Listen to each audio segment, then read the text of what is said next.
भारत के यशस्वी प्रधानमंत्री ने एक जगह भाषण दिया है और उन्होंने इतना झूठ उल्टा सीधा लोगों को बता दिया।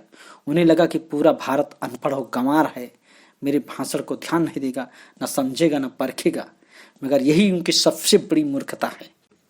उन्होंने भाषण में कहा है कि डॉक्टर श्यामा प्रसाद मुखर्जी जी जहाँ के हैं वहाँ तो उन्होंने बताया ही नहीं, जहाँ के नहीं थे वहाँ का बता दिया, जिससे उन्होंने वार्तालाप किया भी नहीं, उनके साथ बैठा दिया वार्ता करते हुए। अब आप देखिए कि डॉक्टर श्यामा प्रसाद मुखर्जी का गुजरात से कोई लेने देना नहीं था। उनका जन्म कलकत्ता में 6 जुलाई 1901 को हुआ था। गुजरात की मिट्टी के सपूत कैसे हुए ये तो हमें नहीं पता, आप मोदी जी से पूछ लीजिए। जब श्यामा प्रसाद मुखर्जी 1 साल के थे तब स्वामी विवेकानंद की मृत्यु 4 जुलाई 1902 को हो गई थी। यानी 1 साल की उम्र में श्यामा प्रसाद मुखर्जी की 39 साल के स्वामी विवेकानंद से कैसे वार्ता करते थे ये तो हमें नहीं पता, आप मोदी जी से पूछ लीजिए। स्वामी दयानंद सरस्वती की हत्या 30 अक्टूबर 1883 को हुई, अर्थात श्यामा प्रसाद मुखर्जी के जन्म से 18 साल पहले ही हो गई थी। तब श्यामा प्रसाद मुखर्जी दयानंद सरस्वती से कैसे वार्ता किया ये तो हमें नहीं पता, आप मोदी जी से पूछ लीजिए। लोकमान्य बाल गंगाधर तिलक की मृत्यु 1 अगस्त 1920 को यानी 66 वर्ष की उम्र में हो गई थी। तब श्यामा प्रसाद मुखर्जी 18 साल के हुए थे और हाई स्कूल में पढ़ते थे। तब श्यामा प्रसाद मुखर्जी का मार्गदर्शन बाल गंगाधर तिलक कैसे करते थे, कैसे संपर्क में रहते थे ये तो हमें नहीं पता, आप मोदी जी से पूछिए। लंदन में एक छात्रावास इंडियन हाउस की स्थापना 1905 में हुई थी। तब श्यामा प्रसाद मुखर्जी 4 साल के थे और इसे वकील श्याम जी कृष्ण वर्मा ने बनवाया था। मोदी को कैसे पता ये आप पूछिए। वो क्रांतिकारियों के गुरु कैसे माने जाते थे, जबकि भारतीय स्वतंत्रता आंदोलन को अंग्रेज के समर्थन में कुचलने का उन्होंने आदेश खुद दिया था। या आप हमसे नहीं, मोदी जी से पूछिए।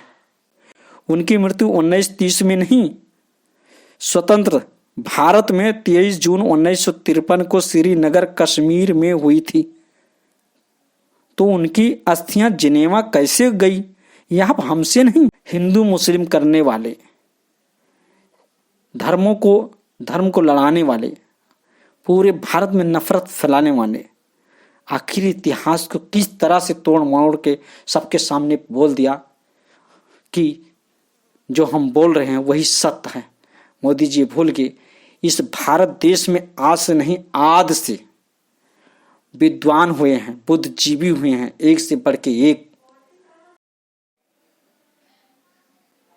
अमेरिकन 90 में आपका स्वागत है। दोस्तों नमस्कार।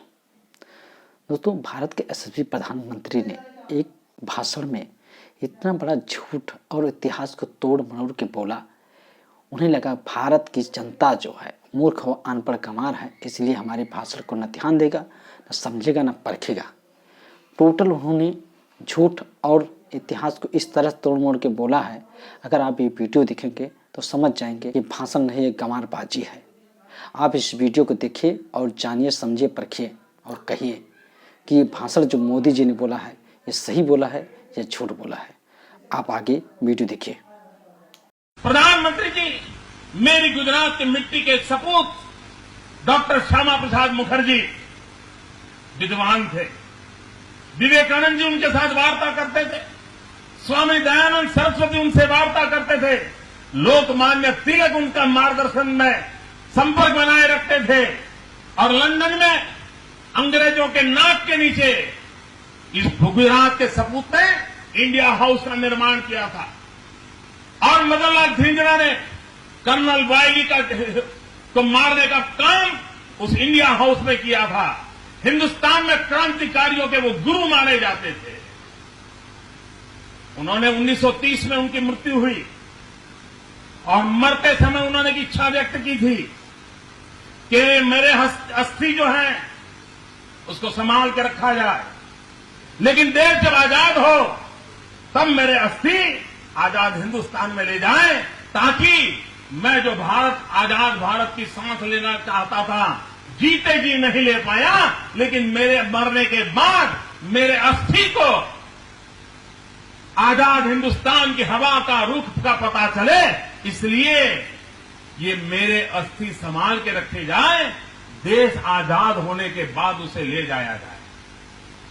1930 से वो अस्थि जिनेवा के स्मशान में रखे गए थे, वहां की सरकार ने रखे थे। 1947 देश आजाद होने के बाद पंडित नेहरू का पहला काम था कि कोई प्रतिनिधि को भेज करके देश के लिए जीने मरने वाले डॉक्टर श्यामा प्रसाद मुखर्जी के उस अस्थि को हिंदुस्तान ला देते।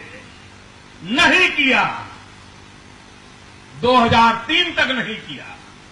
भाइयों बहनों, 1930 में मृत्यु हुई, 73 साल तक, और आजादी के 50 साल के बाद भी वो अस्थि इंतजार कर रहे थे कि हिंदुस्तान का कोई लाल आएगा, ये मेरे अस्थि हिंदुस्तान ले जाएगा और आजाद भारत की हवा का मुझे अनुभव कराएगा।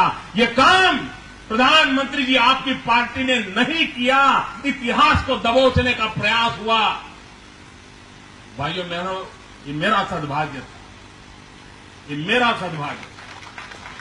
2003 में मैं गया जिनेवा, डॉक्टर श्यामा प्रसाद मुखर्जी भारत की आजादी के लड़ने वाले क्रांतिकारियों के गुरु, उनके अस्थि में खुद कंधे पर उठा करके ले आया और आज कच्छ के मांडवी में उनके गांव में इंडिया हाउस बना करके उनका स्मारक हमने खड़ा किया है। इतिहास का गौरव कैसे होता है, इतिहास का सम्मान कैसे होता है, इसके ढेर सारे उदाहरण हमारे पास है।